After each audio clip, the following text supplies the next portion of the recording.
It's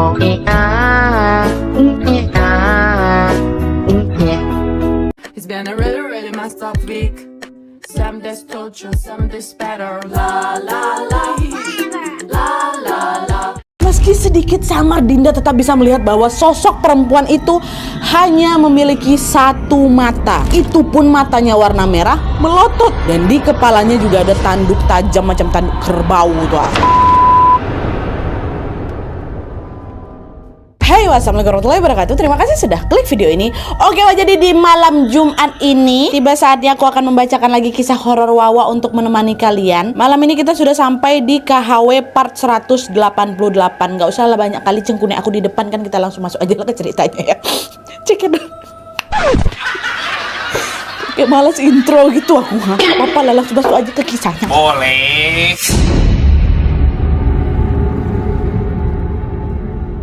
Oke, jadi kisah yang aku sampaikan malam ini dikirim sama Wak kita yang bernama Reva. Halo Reva. Nah, jadi Wak, cerita horor yang akan dibagikan sama Reva ini adalah pengalaman tantenya. Tantenya minta tolong sama Reva, tolong aku kirimkan kisah ini sama Cina dia, biar Wawa juga tahu nih pengalaman horornya si tante ini. Tante ini namanya Tante Dinda, Wak. Tapi tanpa mengurangi rasa hormat, supaya mempermudah cerita, kita panggil aja Tante Dinda langsung dengan namanya ya. Ini by the way juga nama samaran sih. Jadi kita sebut Dinda. Oke? Nah, lanjut lagi, Wak. Jadi ceritanya Dinda ini adalah seorang perawat yang tinggal di kota Aceh. Dia sudah menikah dengan seorang laki-laki yang bernama Iqbal.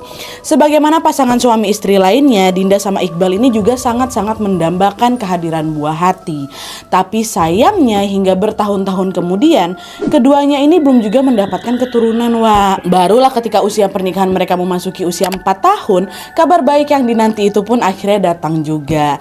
Dinda dinyatakan positif hamil. Nah, kabar kehamilan Dinda ini langsung disambut oleh tangis haru dari keluarga besar mereka, Wak. Keluarga mereka betul-betul merasa sangat bersyukur dan tidak sabar menanti calon anaknya Dinda dan juga Iqbal akan lahir nanti. Tapi di balik kebahagiaan itu, mereka tidak menyangka kalau ternyata kehamilan Dinda ini akan berlangsung dengan sangat-sangat berat. Dimana pada saat itu, Wak, setiap pagi di bulan pertama kehamilannya Dinda ini, Wak, Dinda selalu mengalami morning sickness yang parah. Wajar memang. Dinda ini merasa sangat pusing, mual, dan gak bisa makan. Jadi setiap kali makan, muntah. Pokoknya parah kali lah. Dan kondisi itu juga nggak di bulan-bulan pertama aja, Wak. Terus tuh terjadi ke bulan-bulan berikutnya. Barulah ketika kehamilan Dinda memasuki usia 3 bulan, di situ Dinda merasa fisiknya sudah lebih kuat. Dan karena memang Dinda pada saat itu sudah bisa beraktivitas seperti biasa, dia bilanglah sama suaminya Iqbal kan, "Mas, alhamdulillah aku udah nggak mual-mual lagi nih. Boleh nggak mulai besok aku berangkat kerja lagi ke rumah sakit?" Dinda kan perawat kan, waktu itu dia izin memang. Terus Mas Iqbal ini jawab, "Jangan dulu lah sayang, kalau nanti kamu tiba-tiba mual pusing itu kayak gimana?" katanya. Tapi aku bosan Mas di rumah ini sendirian terus. Kalau di rumah sakit kan rame, ada teman-teman aku juga. Mereka juga perawat semua loh, pasti mereka bakal jagain aku," kata Dinda. Alah, ya sudahlah. Kalau itu memang keinginanmu, nggak apa-apa, aku izinin. Yang penting kamu jaga diri selama kamu kerja ya. Kabarin kalau ada apa-apa, kata Bang Iqbal kan. Dah tuh, singkat cerita, Dinda pun mulai menjalankan profesinya kembali sebagai perawat di salah satu rumah sakit yang ada di Aceh, Wak. Seperti biasa, Dinda masuk kerja dari jam 8 pagi sampai jam 4 sore. Dan hal itu terus dia lakukan setiap harinya. Dan alhamdulillahnya semua juga berjalan tanpa ada kendala yang berarti nih. Sampai akhirnya pada suatu sore, Wak, rumah sakit tempat Dinda bekerja ini kedatangan pasien yang lebih banyak dari biasanya. Alhasil di hari itu Dinda mau nggak mau lembur. Biasanya balik jam 4 nih, jadi ya kayak balik jam 5 lewat gitulah. Nah, pada jam 5 lewat menjelang maghrib ini, ketika pekerjaan Dinda itu sudah selesai, Dinda langsung lah itu kan buru-buru pulang. Nah, Dinda pulang waktu itu sendirian, Wak, naik motor pula. Jarak tempuh dari rumah sakit sampai ke rumahnya memakan waktu sekitar 30 menit lah. Nah, karena pada saat itu hari sudah sangat sore dan rumah Dinda ini juga lumayan jauh, alhasil ketika memasuki waktu maghrib, Dinda masih berada di jalan, belum nyampe di rumah juga. Supaya lebih cepat sampai rumahnya kan, Dinda pun mempercepat lagi laju motornya. Lalu, ketika dia melewati area pemakaman desa, deg-degan tuh, was-was. Langitnya sudah mulai gelap dan suasana sekitar makam itu juga terasa sangat sepi, membuat Dinda merinding bukan main. Bayangkanlah sama kalian kan, Allah. Pemakaman nih, ditambah lagi pada saat itu Dinda nih tiba-tiba merasa seperti ada angin yang meniup leher dari belakang. Di momen ini, Dinda yang memang udah mulai ngerasa nggak nyaman, akhirnya mencoba buat ngebut lagi. Tapi bukannya motor tuh melaju dengan lebih kencang, Wak. Anehnya pada saat itu motor Dinda ini kok makin merasa berat kok. Udah kugas kok, berat kali kok, makin melambat motor tuh. Dan bersamaan dengan itu, suasana sekitar juga udah mulai mendadak hening nih Wak. Bahkan speaker masjid yang dari tadi melantunkan doa-doa sebelum sholat itu kan biasanya ada kan sebelum azan, doa-doa dulu tuh kan diputar di masjid-masjid. Ini udah gak terdengar lagi suara tuh. Dan selain itu di waktu yang sama juga Dinda tiba-tiba mencium aroma bunga Kamboja yang sangat pekat. Makin merinding lah dia sebadan badan ya kan. Nah, merasa ada yang janggal di situ, Dinda pun celingak-celinguk lah memperhatikan sekitarnya. Ternyata pada saat itu motor Dinda yang melintas di depan area makam desa tuh nggak ada motor lain Wak, cuma motor dia satu-satunya di situ. Jadi cuma sendirian si Dinda dekat perjalanan tuh. Lalu ketika pandangannya tanpa sengaja mengarah ke spion motor, disitulah Wak langsung terkejut si Dinda ini ketika dia melihat apa? Dia melihat dengan jelas ada sesosok perempuan yang ternyata juga ikut duduk bonceng di belakangnya. Perempuan itu mengenakan pakaian berwarna putih lusuh, terus rambutnya panjang kali nih, macam nutupin wajah dia kan. Di situ Nadia, jantung tante aku udah macam mau copot. Keringat dingin pun mulai bercucuran ketika si tante Dinda ini merasa ada sepasang tangan yang memeluk perutnya dari belakang. Dan dia gak cuma nempel aja Wak ya, pelukan dari sosok perempuan itu makin lama makin kencang. Bahkan Dinda ini merasa kedua tangan sosok tadi tuh seperti macam lagi dicengkramnya perutnya si Dinda tuh. Dan mulai gak nonjol lah itu perutnya tante kan. Macam mau dicengkramnya Wak. Refleks langsung teriak lah si Dinda, astagfirullahaladzim ya Allah, lepasin kata dia. Dan bersama dengan itu spontan Dinda pun makin ngegas lagi lah motornya supaya lebih ngebut nih. Tapi ya itulah dia Wak, bukan yang melaju makin kencang, motornya Dinda ini malah stuck di tempat. Tau kalian, kedua ban motor itu terasa macam berputar-putar di tempat Wak. Bahkan secara perlahan-lahan Wak, Dinda merasa pada saat itu dia sama motornya macam tiba-tiba melayang. Itu sosok perempuan tuh masih ada di belakangnya dan dia belum juga melepaskan cengkramannya dari perutnya si Dinda tuh Di tengah kejadian yang sangat menyeramkan itu akhirnya apa? Pasrahlah Dinda. Ya udahlah, dia berdoa, dia pejamkan matanya kan, dia minta pertolongan dari Tuhan. Di situ dia udah nggak berani lagi melek Wak, takut pula kata si perempuan itu kan. Alhasil Dinda pun terus saja memejamkan matanya dan dia udah nggak tahu apa-apa lagi yang terjadi kemudian. Singkat cerita, ketika Dinda membuka kedua matanya, secara mengejutkan dia sudah berada di atas kasur di dalam kamarnya sendiri Wak. Kagetlah si Dinda kan, bukan aku tadi lagi naik motor lewat depan kuburan ya? Kok tiba-tiba aku udah ada di kamar aja nih? Mimpi aku tadi nak ya? Tapi di situ Dinda juga merasa sangat lega Wak, karena dia mengira teror menyeramkan yang dialaminya tadi memang cuman mimpi aja nih. Tapi nggak lama kemudian ketika suaminya Iqbal datang di sampingnya, disitulah Bang Iqbal menceritakan sesuatu yang membuat Dinda tercengang. Iqbal dinanya, sayang kamu kenapa bisa kayak gini? Aku kan jadi khawatir katanya. Emangnya aku kenapa? Ada apa sama aku? Kata Dinda kan. Tadi waktu maghrib tiba-tiba ada tetangga yang nelfon abang. Katanya dia lihat ada perempuan pingsan di depan makam desa. Motornya juga tergeletak gitu aja. Pas dicek dari dekat ternyata itu kamu. Langsunglah abang nyusul kamu ke sana dan kami semua ramai-ramai bawa kamu pulang. Sebenarnya kamu kenapa nih? Yang tadi kamu jatuh dari motor apa gimana nih? Kata. Jadi siang nemuin Dinda ini nengok Dinda jatuh, motornya juga jatuh gitu Wak. Pingsan tapi Dindanya. Dengar ucapan suaminya kayak gitu, shock lah si Dinda ini kan, lemas dia langsung. Dia langsung teringat dengan apa? Dengan si sosok perempuan yang tadi cengkram perutnya itulah. Lalu sambil menangis sesungguhkan, Dinda pun menceritakan semuanya teror mistis yang baru saja dia alami tadi di jalan. Bang, tadi gini dicengkramnya perut adik bang, apa segala macam. Dan setelah menyimak cerita dari Dinda, disitulah Iqbal merasa bahwa kejadian tadi sangat-sangat membahayakan istrinya Wak. Terlebih untuk kehamilannya Dinda. Akhirnya malam itu juga mereka pun langsung memeriksakan kondisi kehamilan Dinda ke rumah sakit. Dan alhamdulillahnya hasil pemeriksaan pun menunjukkan bahwa semuanya baik-baik saja. Dinda baik, anaknya juga baik dalam kandungan. Dah singkat cerita, setelah selesai periksa, Iqbal sama Dinda baliklah ini ke rumah ya kan. Mereka udah terlalu capek dan mau segera langsung istirahat tidur aja. Nah, selang beberapa jam setelah mereka tertidur pulas, Dinda nih terbangun, kebelet pipis, biasa ibu hamil ya kan. Terus ketika dia akan beranjak dari kasurnya menuju ke kamar mandi, disitulah ya, tanpa sengaja pandangannya Tante Dinda ini menangkap sebuah pemandangan yang janggal di kamarnya. Dengan cahaya lampu tidur yang remang-remang, samar-samar Dinda melihat seperti ada bayangan seseorang yang sedang berdiri di pojok kamarnya. Apa tuh? Apa ya? Dan setelah diperhatikan lebih teliti Wak, disitulah Dinda terkejut karena ternyata bayangan yang dia lihat itu adalah perempuan. Meski sedikit samar, Dinda tetap bisa melihat bahwa sosok perempuan itu hanya memiliki satu mata. Itu pun matanya warna merah melotot, dan di kepalanya juga ada tanduk tajam macam tanduk kerbau tuh. Dan sejak diperhatikan itu, sosok ini tampak tersenyum menyeringai sambil menatap Dinda. Matanya satu tuh. Tak tahu matanya satu tengah kiri kanan, tak tahu udah pokoknya mata satu dajal itu ku tengok dak. Tapi entah apa itu namanya, jelas kemunculan sosok itu spontan bikin si Dinda teriak, "Astagfirullahaladzim bang, bangun bang, bangun bang," kata kayak gitu.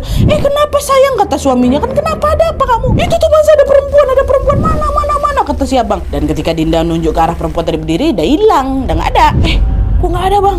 Tadi dia ada tuh gak di situ bang. Iqbal langsung ngusap-ngusap lah itu punggung istrinya kan. Udah sayang, tenang, udah hilang kan? Udah yuk sekarang kita baca doa sama-sama ya. Semoga dia nggak datang lagi, kata bang Iqbal. Dah tuh singkat cerita, malam itu Iqbal pun nemenin si apa ini pipis. Abis itu mereka lanjut tidur lagi. Lalu keesokan harinya setelah langit sudah mulai terang, sambil membaca doa-doa, bang Iqbal pun menaburkan garam kasur ke seluruh sudut rumah. Nah menurut kepercayaan orang tua mereka, hal ini dapat menjadi penangkal makhluk halus gitulah, dan tujuannya ya supaya sosok yang hantuin Dinda tadi nggak muncul lagi gitu loh. Tapi ternyata apa yang dilakukan sama bang Iqbal juga masih nggak cukup karena tanpa mereka duga-duga, sosok perempuan yang menghantui Dinda itu masih terus datang meneror mereka, dan makin lama gangguannya juga makin intens Nadia. Bahkan saking intensnya sampai-sampai sosok itu setiap hari datang nampain dirinya ke depan Dinda macam setor pandang. Halo Dinda, itu setiap hari katanya. Pernah ya pada suatu hari pada saat memasuki waktu maghrib, Dinda melihat sosok ini merayap macam cicak di langit-langit kamar dia dan sosok perempuan itu menatap Dinda sambil ngejelurin lidah yang sangat panjang katanya. Dan selain itu di waktu lain Dinda ini juga sering melihat perempuan itu berdiri menatap dia, mengintip dia dari balik jendela. Ditempelkannya kedua tangannya itu di kaca, lalu sambil menyeringai menatap Dinda, sosok itu juga mencakar-cakar kaca jendela dengan kukunya yang panjang. Ya Allah, astagfirullahaladzim. Dan dari sekian banyaknya gangguan dari si perempuan itu, ada nih peristiwa yang paling seram dan sangat traumatis bagi Dinda. Jadi ceritanya pada suatu sore lagi sepulang kerja, Dinda yang pada saat itu sudah sangat kecapean langsunglah masuk ke dalam kamar dan tanpa sengaja ketiduran. Nah terus pada saat Dinda udah terbangun, anehnya tubuh dia ini nggak bisa digerakkan sama sekali, malah nge-freeze. Di situ panik Dinda kan. Dinda berusaha manggil suaminya udah balik kerja juga, tapi ternyata pada saat dia mau teriak nggak bisa. Lidahnya si Dinda ini keluh kali, suaranya nggak keluar sama sekali. Karena nggak tahu harus melakukan apa, Dinda pun yaitu membaca doa dalam hati. Lalu secara perlahan-lahan dia coba nih buka matanya balik kan. Dan saat kedua mata Dinda terbuka, disitulah dia melihat sebuah pemandangan yang sangat-sangat mengerikan. Bayangkan sama kalian ya. Di situ Dinda melihat ada sosok perempuan itu lagi, perempuan yang selalu menghantuinya tuh. Tiba-tiba bukan dari ujung lagi, bukan dari luar jendela lagi, udah ada tepat di atas badannya. Bukan dia diam nengokin Dinda aja, dibekapnya si Dinda ini, dibekapnya dengan sangat kencang sampai bikin Dinda ini susah bernapas. Sekuat tenaga lah Dinda berusaha untuk melawan si sosok yang lagi ngimpit dia ini kan. Dia mau menjerit nggak keluar suaranya. Dan selama si sosok itu macam ngebekap dia, selama itu juga lah sekujur tubuhnya si Dinda ini betul-betul macam terkunci. Dan secara perlahan-lahan kedua tangan perempuan itu berpindah ke bawah. Pindah ke bawah dan kembali lagi mencengkram perut Dinda yang makin hari makin buncit tuh kan. Tapi ketika tangannya udah sampai di perut, secara mengejutkan hilang sosok tuh. Jadi dia mau digini ya, das hilang. Itulah yang paling bikin tante aku trauma kali. Nadia bayangkanlah sama kalian, astagfirullahaladzim, bangun dari tidur capek tau deh kata Allah. Tentunya teror mistis dari sosok perempuan itu membuat Dinda pasti udah gak nyaman. Ya iyalah sekali ditampain aja traumanya bisa panjang. Macam mana pula digitukan langsung kan. Lagi hamil pula pasti gak karu-karuan kali lah rasanya kan. Teror yang terus datang menghantui Dinda ini pun makin lama semakin meresahkan. Hal ini juga lah yang membuat Dinda stres. Sampai banyak sekali yang mulai notice kalau badannya Dinda ini kurus sekali. Akhirnya karena Iqbal ini juga khawatir dengan kondisi istri serta calon anak mereka, Iqbal pun semakin rutin lagi mengajak tante Dinda ini untuk periksa. Dan sampailah pada suatu hari Wak, pada saat sedang memeriksa kondisi kandungannya Dinda ke rumah sakit, dokter yang meriksa Dinda ya terkejut waktu nengok ada cekungan hitam dekat bawah matanya Dinda tuh, mata panda dia. Di situ dokter langsung negur, ibu jangan terlalu stres ya, tidurlah yang cukup Bu. Kalau kayak gini terus kondisinya nanti bahaya loh ke kandungannya ibu. Tapi alhamdulillahnya untuk saat ini bayi ibu sehat. Harus dijaga baik-baik Bu ya, makan nutrisi yang cukup, istirahat yang cukup, dan ingat, yang paling penting jangan sampai stres. Dengar ucapan dokter tadi, tante aku cuma bisa ngangguk-ngangguk aja. Iya dokter. Iya, makasih ya dokter. Tapi dibalik jawaban singkat itu sebenarnya tantaku sedang berusaha untuk menutupi perasaan yang sedang kusut ini. Kami ngerti kali tante. Barulah setelah pulang dan sampai dari rumah sakit itu, di situ pecah tumpah meruah nangisnya Dinda Wak. Sambil menangis Dinda bilang, dokter nyuruh aku jangan stres. Gimana aku nggak stres bang? Cobalah aku bayangkan. Gimana aku nggak stres kalau sosok perempuan tuh masih datang terus? Hah? Aku capek sama gangguan ini bang. Aku harus kayak gimana? Kita ini harus kayak gimana? Gimana? Melihat Dinda yang sedang kalut ini dengan sigap, Iqbal pun langsung memeluknya. Udah sayang tenang, kita lewatin ini bareng-barengnya sayangnya, tenang.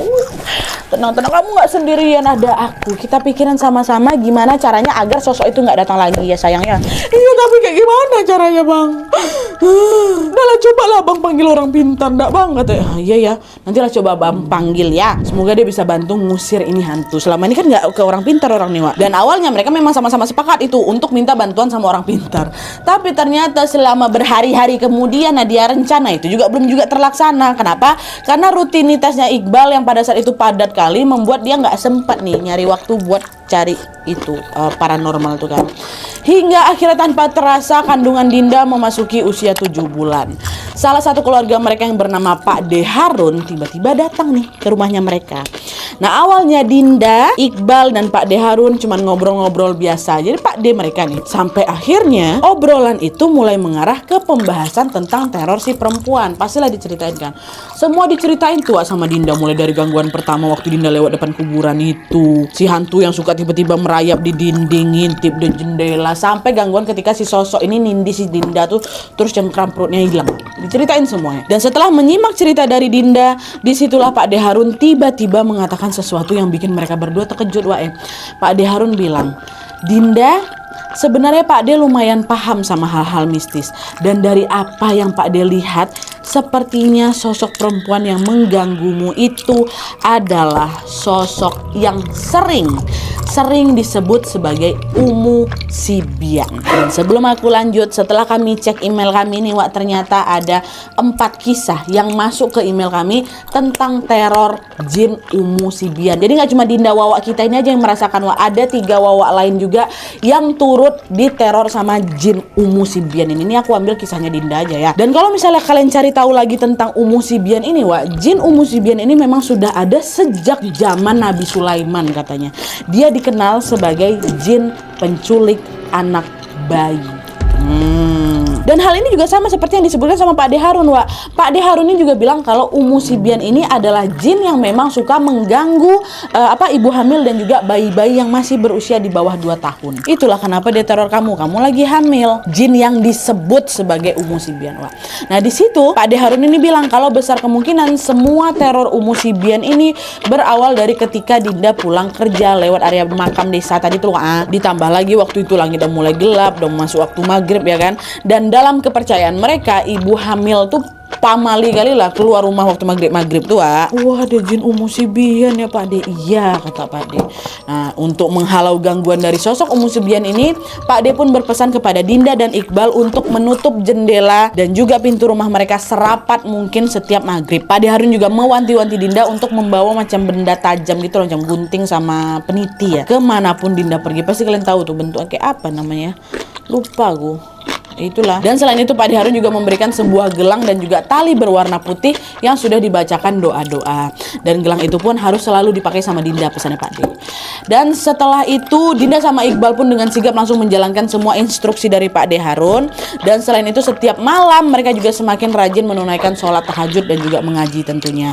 Awalnya Dinda masih ngerasa was-wasan nih Wak dengan gangguan dari si Umu Sibian ini, karena ternyata dia nggak langsung hilang dan dia masih datang. Tapi untungnya lah itu mantap kali Bang Iqbal nih support sistem kali Bang Iqbal selalu mendampingi Dinda tanpa mendiskreditkan Dinda, pokoknya support kalilah istrinya, selalu menemani Dinda sehingga Dinda pun semakin berani. Dan alhamdulillahnya juga ketika kehamilan Dinda sudah memasuki usia 8 bulan, teror mistis dari sosok Umu Subian ini pun mereda. Setelah teror itu mereda, Dinda pun dapat melanjutkan kehamilannya dengan nyaman hingga akhirnya ketika waktu melahirkan tiba, Dinda pun berhasil melalui proses persalinan dengan lancar, Wak. Dan bayinya Dinda sama Bang Iqbal berjenis kelamin laki-laki. Dia lahir dengan selamat, sehat dan tentunya menjadi sumber kebahagiaan bagi kedua orang tuanya. Alhamdulillah.